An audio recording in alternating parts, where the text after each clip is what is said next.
যেই কোনো সময় ভাই বন্ধু যদি ফোন দিয়া কইতো বন্ধু টাকা দরকার, 10,000 20,000 কোনো সময় মানা করতাম না, যেমনে পারতাম ম্যানেজ করে দিতাম। এবার নিজে কোন হালে আছি সেটাও একবার দেখার চেষ্টা করতাম না। ওরাও পাইয়া খুশি হইতো, কইতো বন্ধু তোর যদি কোনো সময় টাকা দরকার হয় আমার জানাইস, আমি নিজের রক্ত বেঁচে হইলেও তোর উপকার করবো। কথাটি কয় কি ভাই, শরীরে হিট চলে আসতো ভাই, নিজের উপর নিজের অনেক প্রাউড ফিল করতাম। কি বন্ধুটিই না বানাইলাম আমি।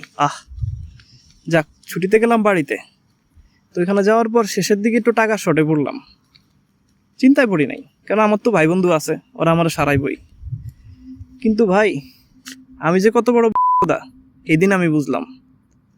একটা একটা করে সবডিরে ফোন দিলাম, বিশ্বাস করেন ভাই ওগো সবডির উপর নাকি ঠাড়া পড়ছে, একটার কাছেও টাকা নাই। অগো জীবনের সব থেকে খারাপ সময় নাকি আমি ওগো থেকে টাকা চাইতাছি।